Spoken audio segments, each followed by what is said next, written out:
Hi అండి అందరికీ. Welcome to MB kitchen. ఈరోజు నేను పచ్చి మామిడికాయలతో జామ్ చేస్తున్నానండి.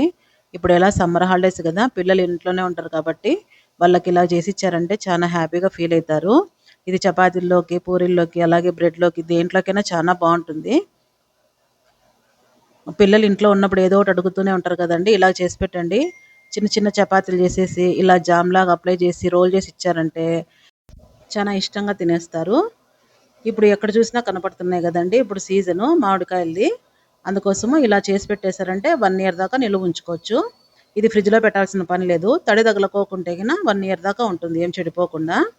ఇలా మళ్ళీ స్కూల్ ఓపెన్ అయినాక క్యారీ బాక్స్లకు కూడా కట్టియచ్చు అనమాట. ఇక్కడ వచ్చేసి నేను తోతాపూరి తీసుకున్నాను, 1 kg. బాగా కడుక్కొని తేమ తుడుచుకోవాలి. ఇవైతేనే బాగుంటుంది అనమాట ఈ కట్టి మిట్టి చట్నీకు జామ్ చేసుకోవడానికి. ఇదైతే కొంచెం స్వీట్ వస్తుందనమాట. మామూలు పుల్లకాయలు తీసుకుంటే గిన కొంచెం చక్కెర, బెల్లం ఎక్కువ వేయాల్సి వస్తుంది. ఇదైతేనే బాగుంటుంది. ఇలా కడుక్కొని తడంతా తుడిచేసుకొని బాగా పీల్ చేసేసుకొని పైన చెక్కంతా ఇలా పెద్ద హోల్స్ ఉన్న దాంతో తురుముకోవాలి. ఇలా పొడుగు పొడుగా పడతాయన్నమాట, దారాల మాదిర. ఇలాగంతా తురుముకొని పెట్టుకున్న దాన్ని ఇక్కడ వచ్చేసి ఈ టెంకలు, ఈ పైన పీల్ చేసిన తొక్క ఇవన్నీ కాకుండా నాకు ఇక్కడ 800 grams వచ్చింది తొక్కు. ఈ తురిమిన తొక్కు అనమాట. నేను నీట్‌గా తురిమేసాను. ఎందుకంటే కొంచెం కూడా వేస్ట్ చేయకూడదని. ఎందుకంటే జామ్ చాలా బాగుంటుందన్నమాట. ఇది ఒక కడాయిలోకి తీసేసుకోవాలి. ఇప్పుడే స్టవ్ మీద పెట్టకూడదు దీన్ని. ఇప్పుడు వచ్చేసి చక్కెర తీసుకుంటున్నాను. ఇది ఒక 500 grams ఉందన్నమాట.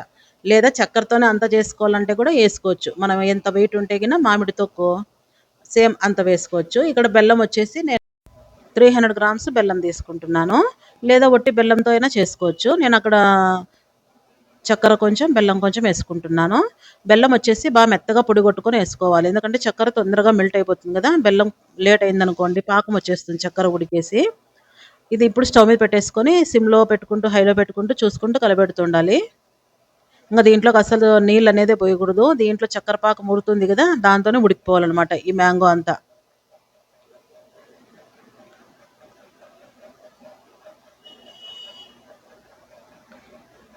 ఇలా బాగా ఉడుకుతున్నప్పుడు ఒకసారి కలిపెట్టేసుకొని చూసుకోవాలి. ఇంత మాత్రం గట్టిగా ఉంటే చాలండి. మరీ గట్టిగా అయిపోయింది అనుకోండి, చల్లారితే గిన ఇంకా గట్టి పడుతుంది. ఇప్పుడు వచ్చేసి ఒక టేబుల్ స్పూన్ వచ్చేసి రెడ్ చిల్లీ పౌడర్ కలర్ కోసము, అర్ధ స్పూను సాల్ట్, అర్ధ స్పూను బ్లాక్ సాల్ట్ అనమాట.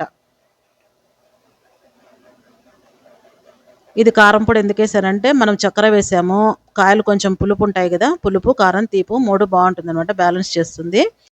నెక్స్ట్ వచ్చేసి స్టవ్ మీద ఒక ప్యాన్ పెట్టేసుకొని ఇక్కడ 5 రకాల మసాలా దినుసులు చూపిస్తున్నా కదండి, అవి వేసి బాగా ఎర్రగా మంచి సువాసన వచ్చేదాకా వేయించుకోవాలి.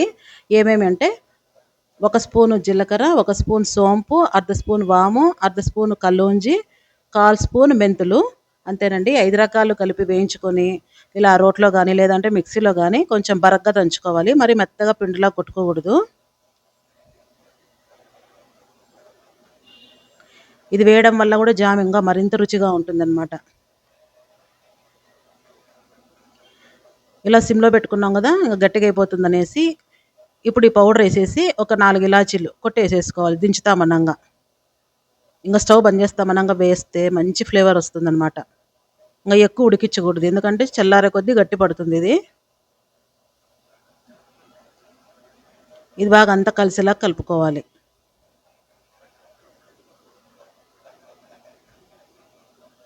అంతేనండి. ఇప్పుడు చూపిస్తున్నా చూడండి.